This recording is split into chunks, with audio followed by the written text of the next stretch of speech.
Hi guys, this is Rose from a Catholic homeschooling family, and it is August 29th, and it's about 5:25 p.m. And I want to start off by apologizing for not making a video in a long time. It's just that I've been super busy.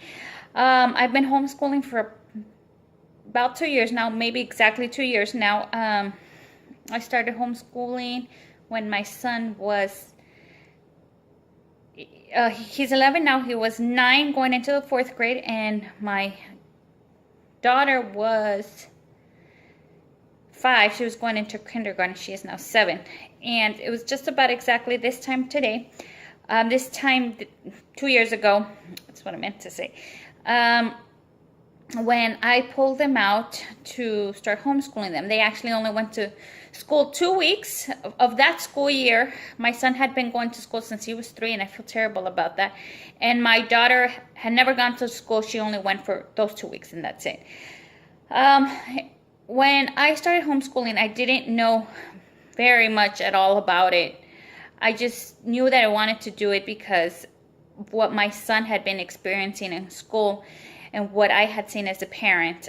Since then, I have done a lot of research, and now I believe that it's the best thing I ever did.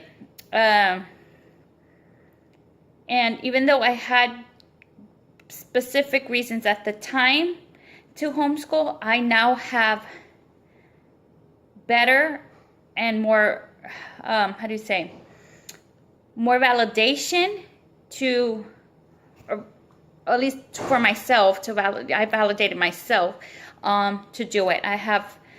I've learned a lot in these last 2 years, and I wanted to share some of that knowledge with you guys. And I do want to give you guys like a little disclaimer. You guys, some people may get offended, especially if you're not homeschooling, or if you are homeschooling some of your kids but not all of your kids. Because there are some people that only send their kids, like 2 out of their 4 kids, to public school and keep 2 at home for whatever reason. They have their reasons. You might also be offended if you send your, I don't know how they do this, but I know that there's a couple of parents, some parents that actually, their community is very open to homeschoolers, and they do allow the homeschooled children to attend their public schools once or twice a week. You may not want to do that. If you are, doing that, you probably this video might offend you too. So getting to it, when I started to homeschool, I didn't know really anything. I don't know too much more now, but I know more than when I started. I started doing my research on, homeschooling and the history of homeschooling and things like that, just so I could learn more on how to be a better homeschooling mom. You go into homeschooling, you get nervous. You're not very confident, right? I'm sorry, guys, time out. All right, guys, I apologize. I am back. So I started by learning. When I started, I learned about this gentleman named John Holt. He is pretty famous in the homeschooling world. He was one of the, I guess he's like the granddaddy of homeschooling the way we know it now. Can y'all hear my baby? He just started crying. I'm sorry, guys. This is why I have such a hard time making videos. I'll be back again. Hold on. All right, guys, I'm back again. John Holt. So he was one of the first people to help parents. He was an advocate, I guess, for homeschooling. And he had been a teacher for the private schools. And he had noticed that schools were using the wrong method of teaching, and it hindered the love of learning. He also started the notion of not ranking kids, and he disliked grading and testing. He is, he was not the first person to, how do you say,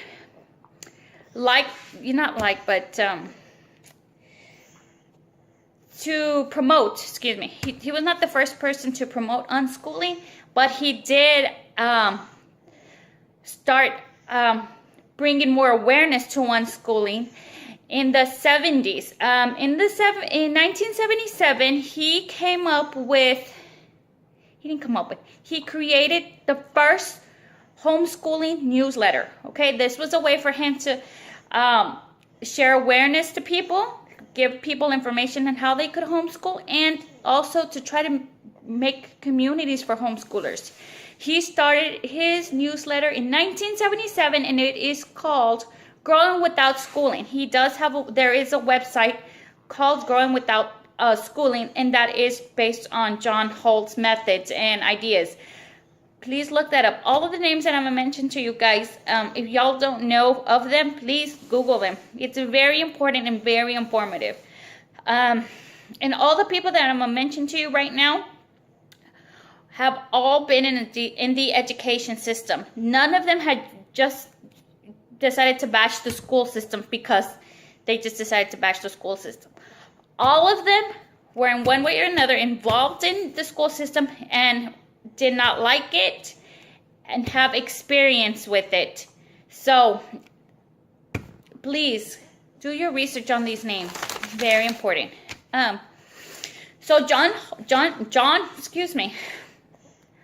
Holt had a buddy. His name was Dr. Raymond Moore. And Dr. Raymond Moore and his wife Dorothy were very famous. I think they're still famous, homeschooling parents.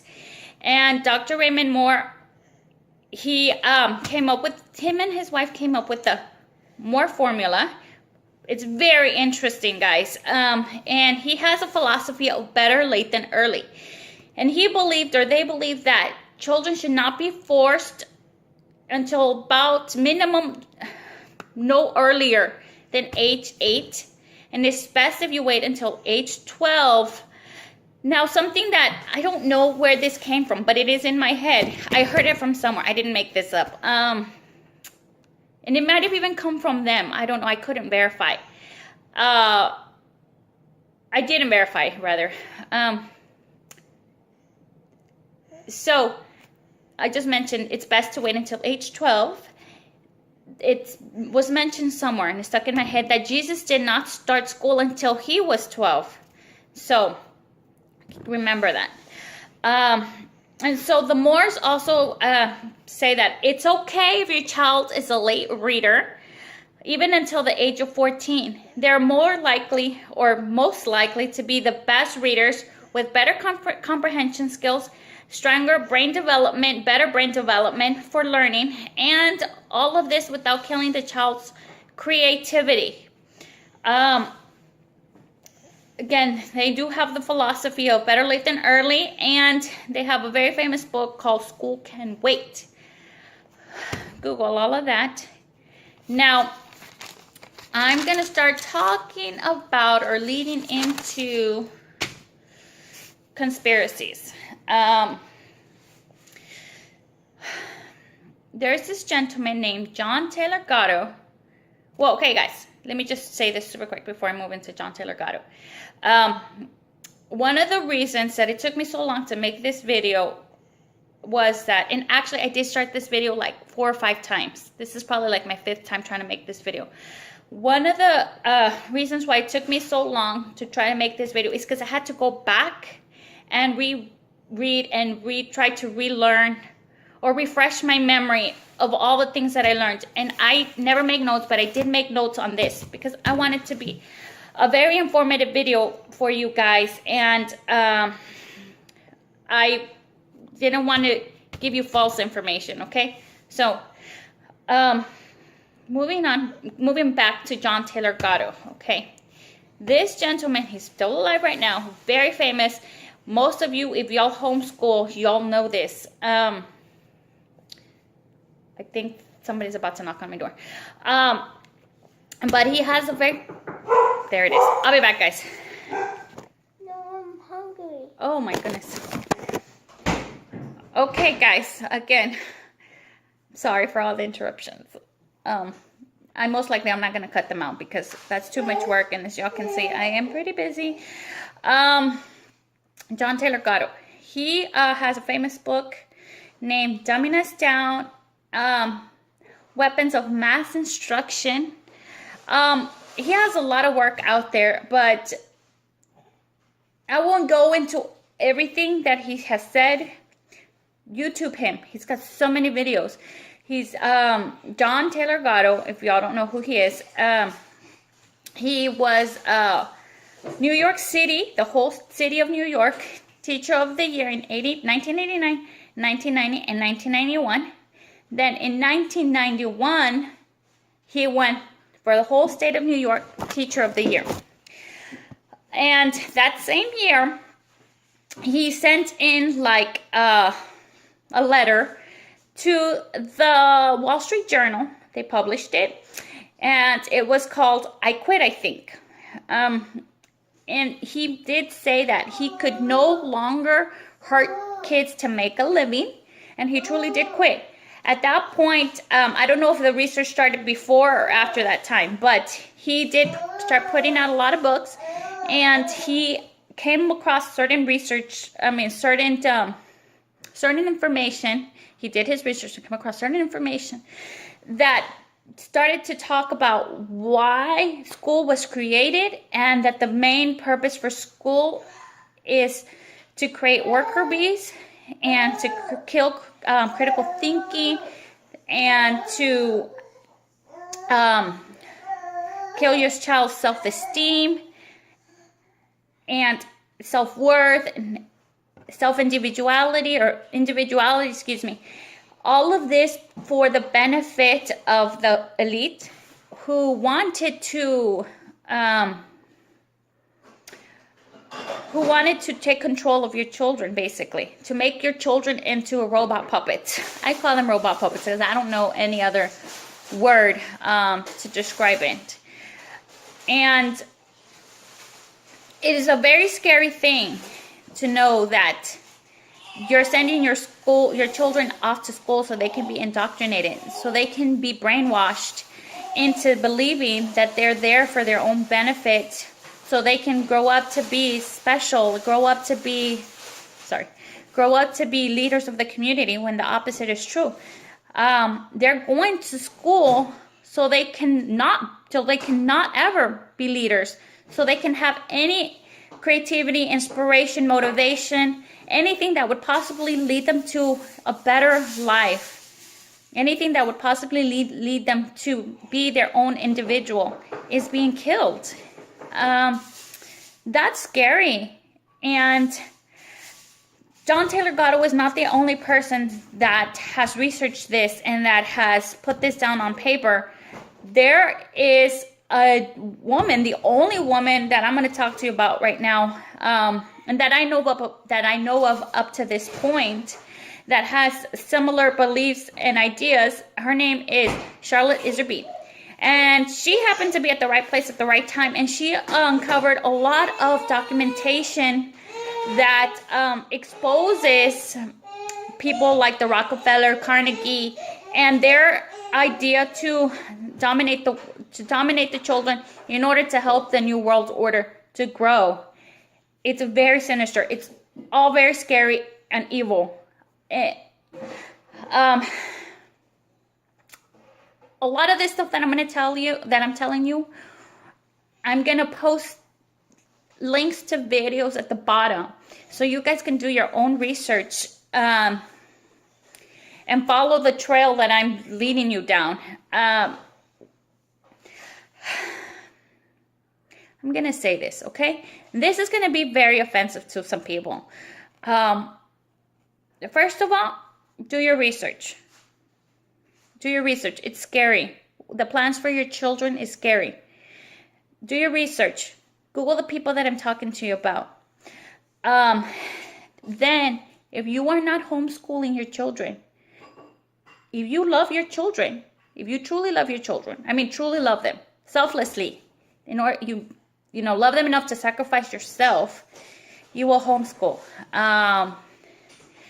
If it's for monetary reasons that mom and dad both have to work, and that's why you can't homeschool. Chances are, if you cut down on certain things, if you move from your fancy house to a cheaper house, if you turn in your 2017, 18, I don't know if the 19 cars are out yet, but I'm sure somebody out there, if there is a 2019 for sale, somebody has bought one. Turn those cars in, turn them in, take the loss, but at least you won't have to pay monthly for that car, and get a used car. All my cars that I've ever had have been used. And I think one time we bought a car from the car dealership, but it was used, and we paid it off like, I don't know, like in 2 years or so. We don't have a fancy house. Our house is very small. It's not very small, but compared to other people's houses, I think it's very small. It's like 1,800 square feet. There's a lot of things that you can do to cut back on expenses. If you can't have your kids in 1,000 extracurricular activities, don't. Kids don't even need to be in extracurricular activities. If they're pursuing, let's say, gymnastics, because you think that your child has talent, and you have to pay for gymnastics, like for them to go like every day. If it's God's will for that child to be a gymnast, God will find a way for that child to be a gymnast. You don't have to force it. You don't have to be paying hundreds and hundreds of dollars each month. Give me a second. Where is Daddy? If God wants it for her, it'll happen easily. Just throwing that out there. And like I said, there's a lot of ways to cut back. A lot of the times people don't want to cut back because they are scared of what other people might think. That's not you loving your child more than you love yourself. That's hurting your child. That's not loving your child. Of course, there's always an exception to the rule.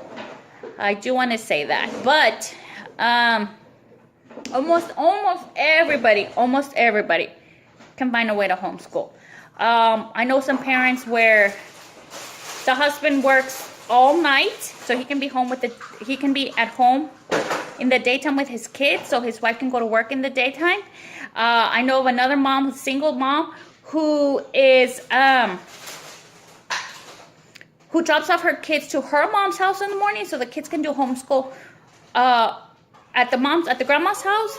There's almost always a way if you want to find a way. Oh, goodness, I'm sorry. Shh, be quiet, please. Keep it down.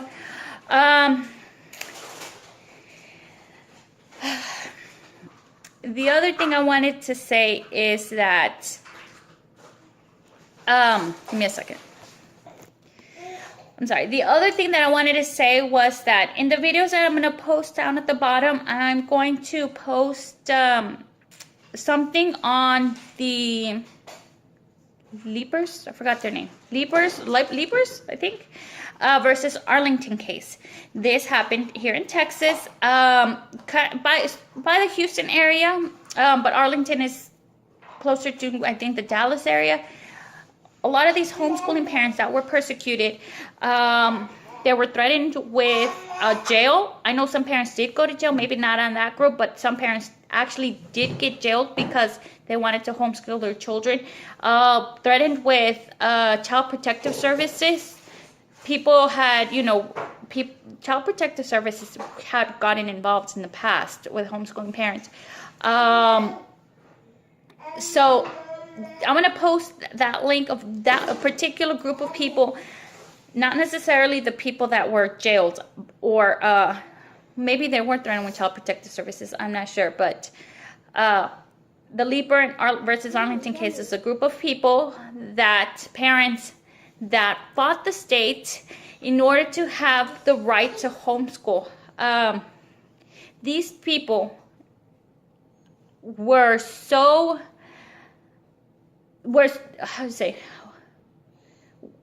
convicted in their right to homeschool that they were willing to go to jail. They were willing to face the courts and even potentially even lose their children while they fought for the right to homeschool. That's how important homeschooling is. That these people sacrificed so much in order for them to have the right, and in turn that gave us the right to homeschool. If these people went through so much to homeschool, for the right to homeschool, why wouldn't you take advantage of that opportunity and homeschool yourself, homeschool your child yourself, when it's basically has been handed to us on a silver platter? You don't want to do it. And I'm just talking to the parents that don't want to do it. If you're homeschooling your child, great. That's awesome. You are doing the best thing that you can for your child. Now, give me 1 second again. I'm sorry, guys. So I don't know what I was saying before, but basically, homeschool your kids. If you love your kids, you will homeschool your kids. Now, if you absolutely cannot, well, I mean, God understands. But you do have to at least try. Try your best. I'm sorry, give me 1 second. There's an alarm here. Okay, got it. I don't have the words. I cannot articulate everything all the information that has been put out there. Even if I had the time, it won't come out right, and I'll lose you, and I don't want to do that. But in all of the videos that I'm going to post, there was one video, and it's super short. Well, it's not super short, but it's pretty short. It's like 8 to 9 minutes long. But that video is very direct, straight to the point, and really opened up my eyes. You'll never see public school the same way again. It's only 8 to 9 minutes long, but it totally goes through how the public school started and the purpose of public schooling. You will just you will be shocked, okay? And your eyes will open, and it's scary. I hope that it scares you enough to homeschool your kids if you're not homeschooling them. And parents, if you are homeschooling your kids, good job. If you want to validate your reasons for homeschooling to yourself, or if you want to have information in order to be able to talk to other parents about homeschooling, or to defend your position, watch these videos below. They will help you out a lot. The next couple of videos that I'm gonna do is how homeschooling has changed my life, my children's life, our family life. And also, I want to do something similar to this, but reasons for a Catholic to homeschool, more religious reasons. This is secular reasons. But at this time, guys, I'd like to thank you for watching a Catholic homeschooling family. And I'm sorry, let me say this. If I forgot to say something in this video, I'm just going to go ahead and put it in the description below, in the description box below, okay? Because it's possible that I forgot to say something, and I don't want to re-record a whole video just to say one thing.